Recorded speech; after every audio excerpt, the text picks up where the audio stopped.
All right, we should be on. Welcome everyone back. This is another episode of the Go-to-Market Kickback, the #1 go-to-market leadership interview and strategy podcast in the world. Lacey, I didn't share that with you before. Very narrow category, but we are #1. I'm so excited to have you on, and thank you in advance for sharing all the wonderful ideas that you're about to share. We got connected through a couple of really trusted people that we both liaise with here in town.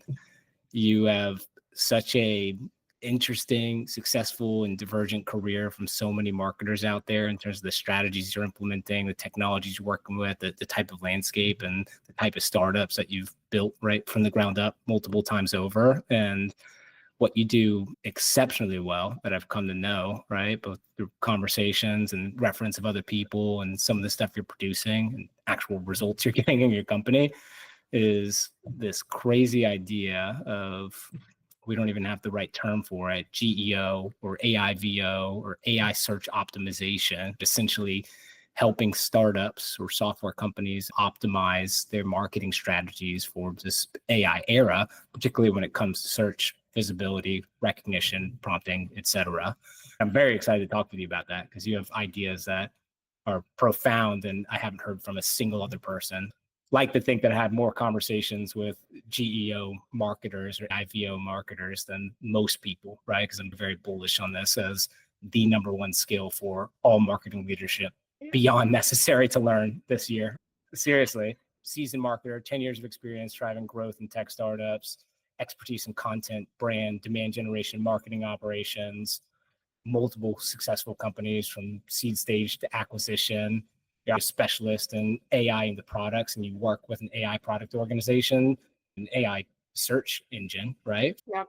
It's the perfect culmination of excellent operating skills, the actual back-end insight for working with an AI search engine, right? And building that from the ground up and seeing all the nooks and queries and everything that feeds into that. So tell us, why are you joining me? Tell me a little bit more about you, if that wasn't enough, and we'd love to hear about Perigon to start.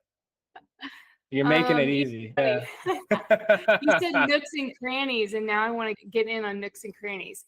At Perigon, we are what we've called a context engine. The way that Google is a search engine, do a search, get a bunch of results, choose your own adventure.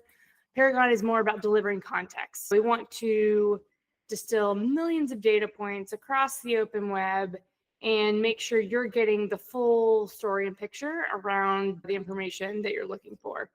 When we talk about the way search has changed, it's big in the news right now. Google search is down. What's even bigger is that now that Google's introduced Gemini to the top of their searches, the clicks below are down. It's anywhere between 15 and 35%.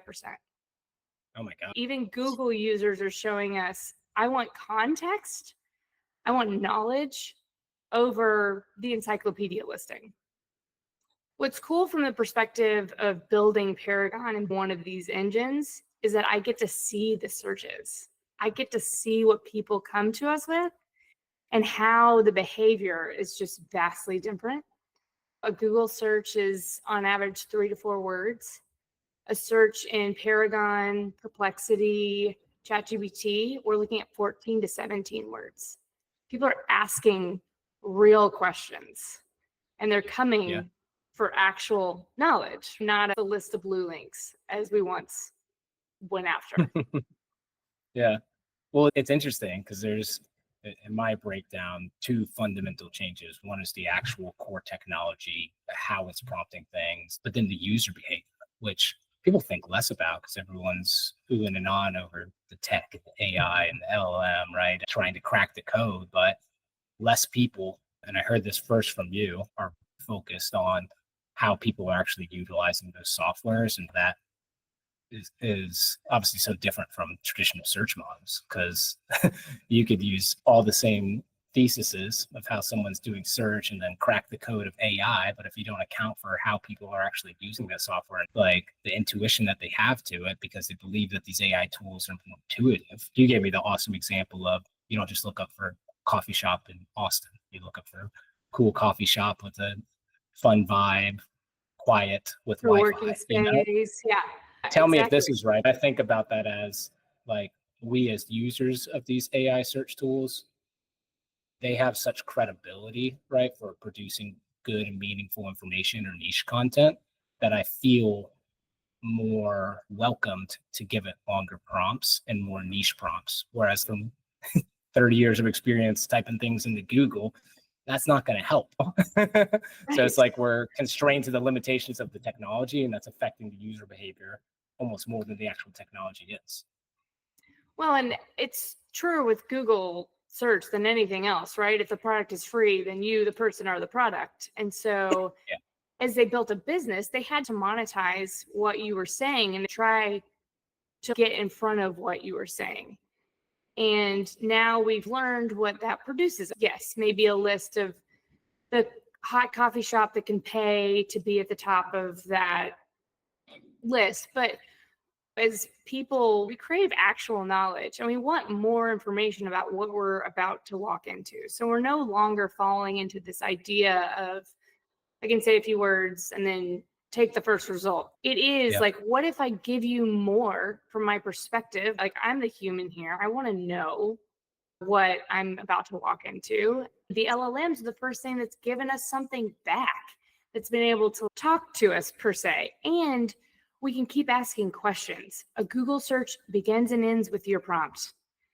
An LLM wants to have a conversation. Like, let's actually dig deeper. Let's find out what kind of coffee shop you are looking for and what can meet the needs of the request. This is where what's interesting is when I first joined Perigon, I would have conversations about Google search is dead, Perigon is the future, ChatGPT is the future. People are like, how are you going to change user behavior?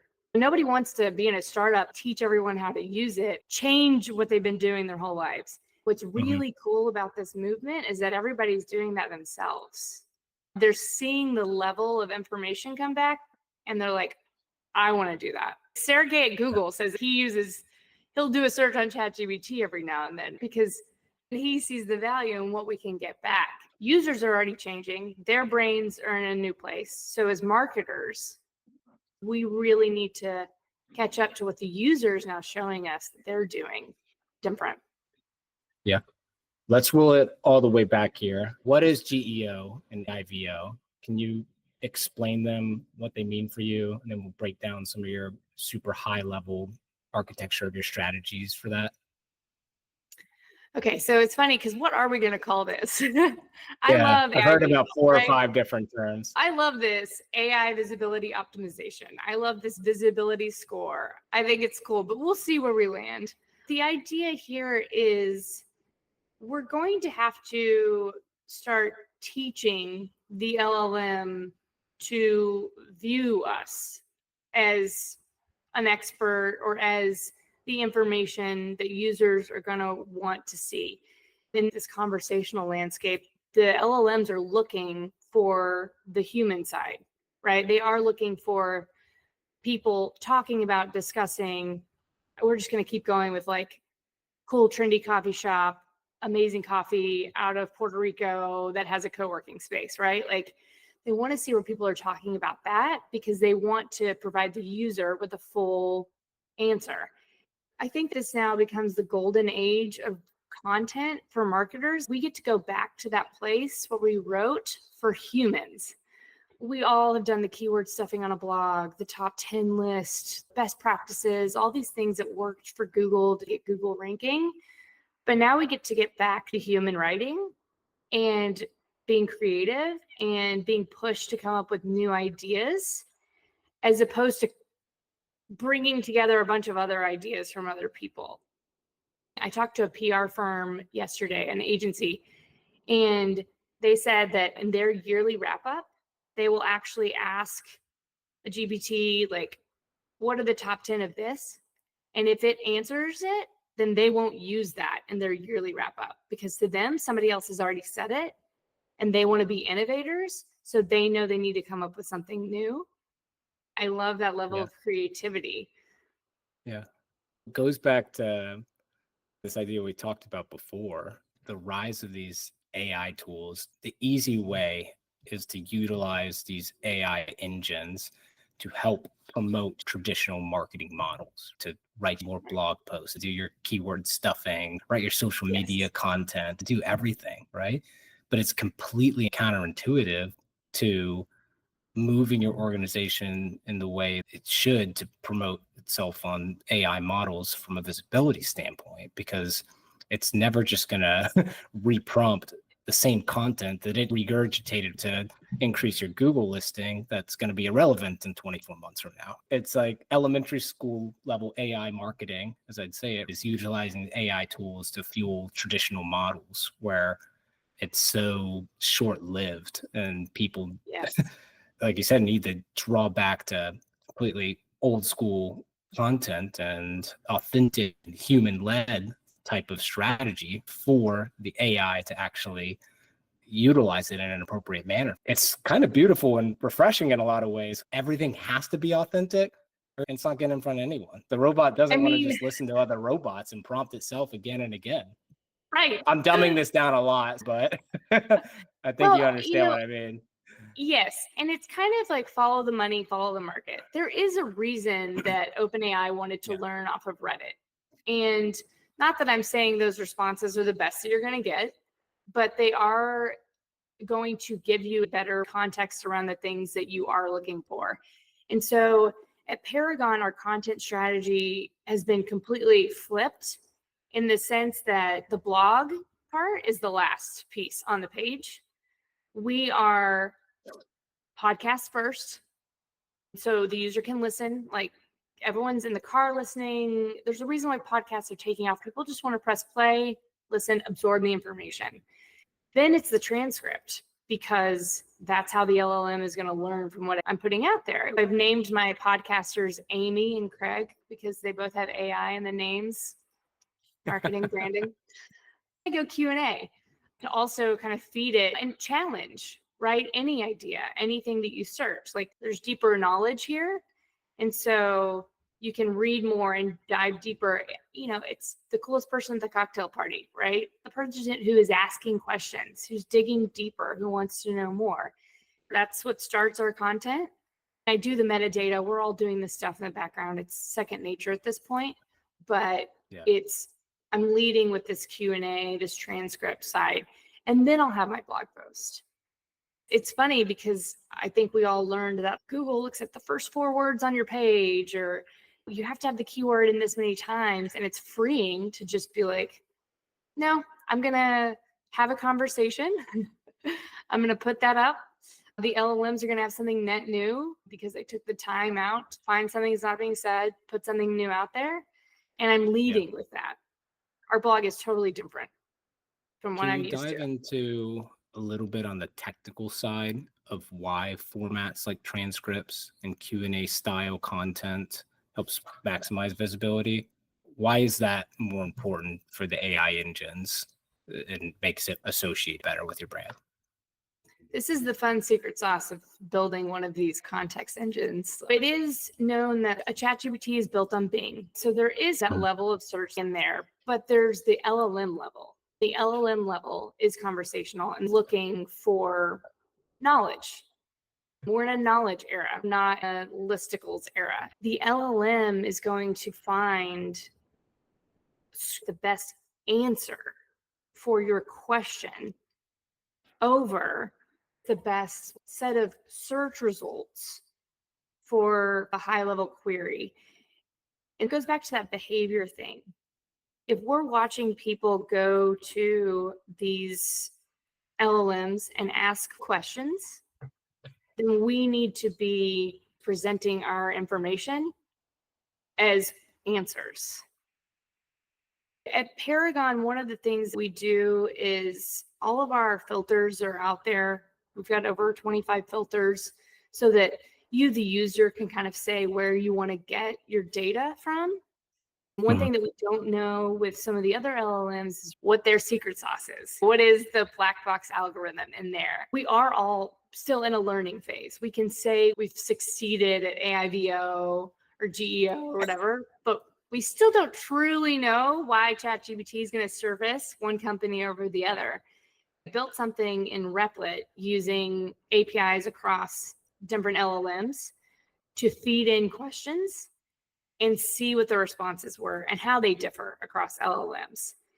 Because for me, that is my way to see where the gap is, see what other companies are saying about their product that may get ahead of my product, and see how I can get in the conversation. We are truly setting ourselves up to be a part of the conversation, no longer just a list on a page.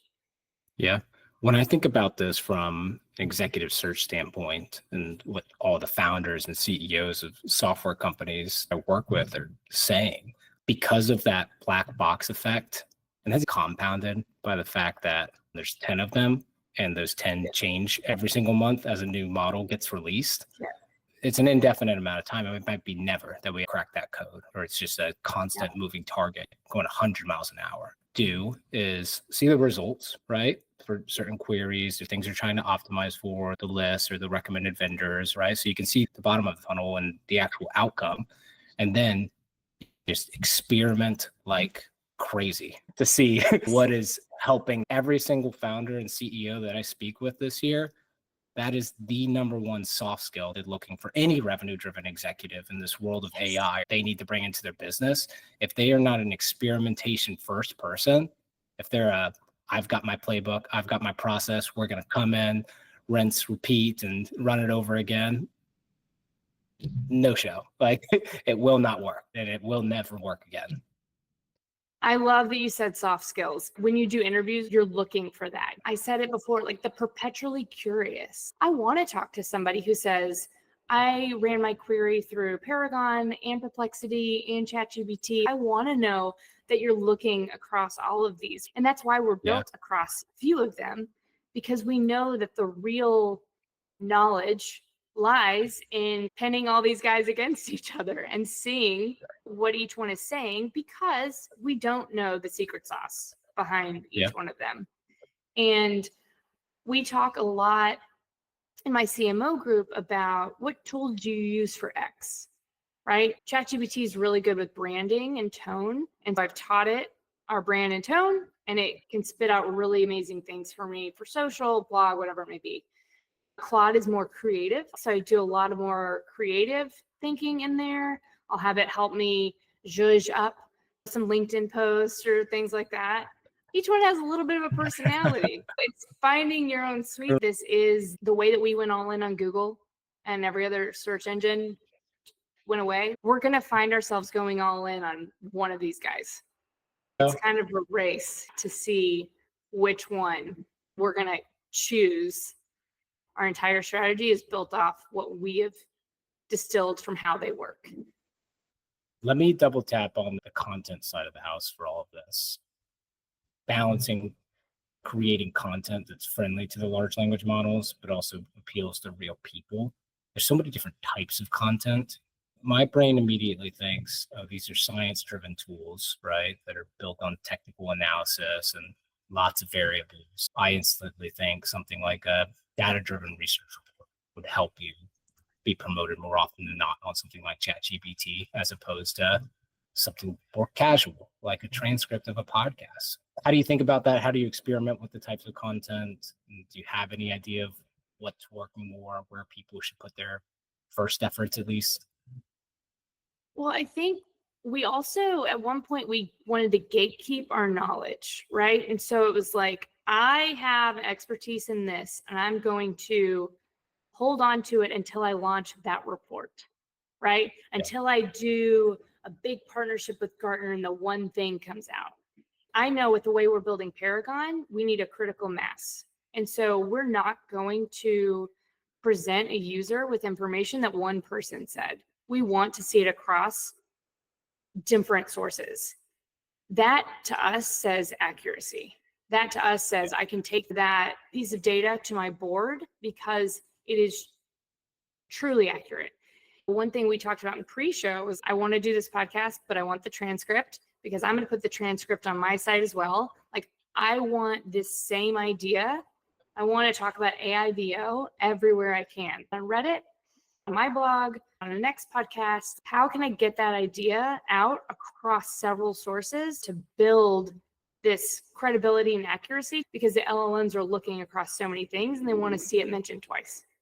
One thing on the PR side is I'm working really hard to get in to publications, sites, podcasts, like things that don't have a paywall, because I need the LLMs to learn off what we're saying.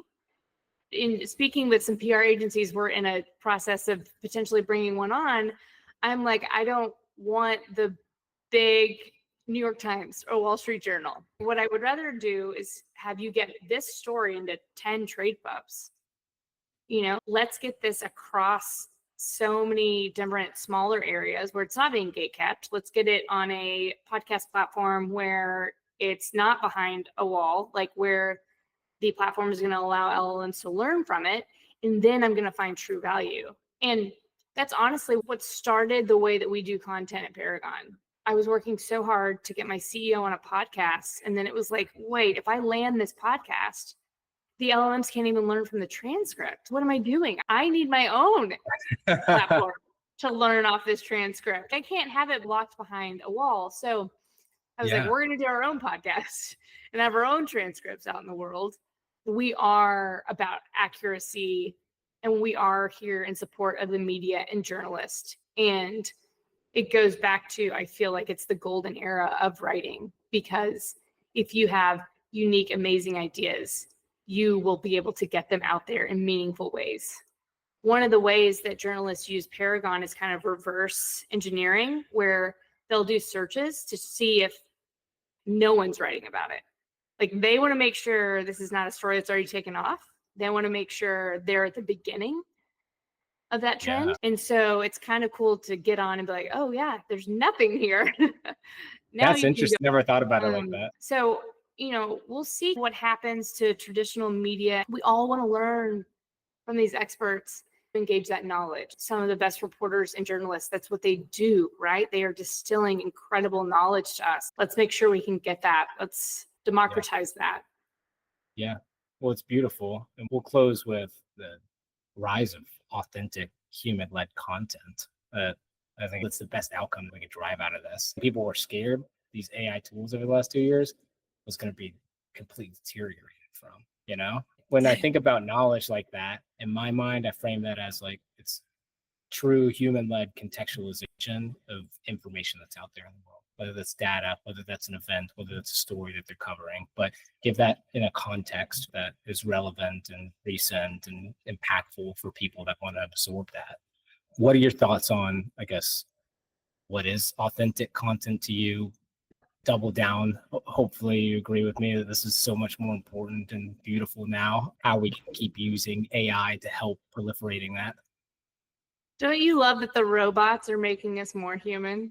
They're like, hey, let's push you down the path of new ideas. My Tesla robot that's doing my laundry for me, then I got more time for walking the dogs and taking them out in the sunshine. Exactly. I'm an optimist. Although I'm going to pull over because your eyes are on the road. You're like, hey. I hate the Waymos. I'm not a fan of those yet. They keep blocking traffic. I'm a super fan of Waymo, but that's a whole nother podcast because I have had a Waymo incident and I was like, hey, I want to talk to your product person. I want to understand the technology. And they walked me through the whole thing, and it is fascinating.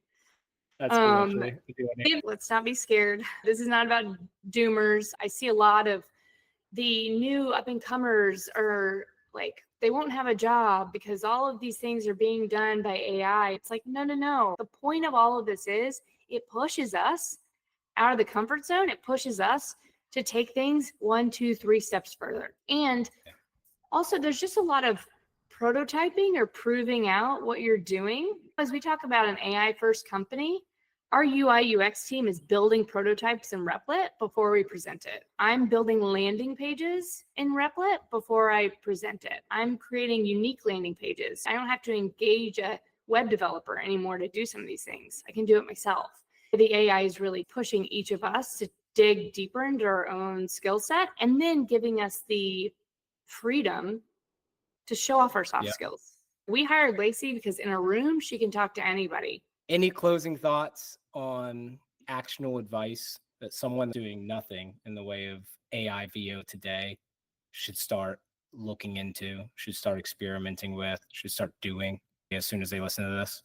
As soon as you listen to this, make your content conversational. Don't be afraid to have more details. Go back to the experiment of like, if you had to describe to your 90-year-old grandmother what your product was, how would you say it? Give people context. Where can people find more about you? Obviously about Perigon. What should they be looking out for?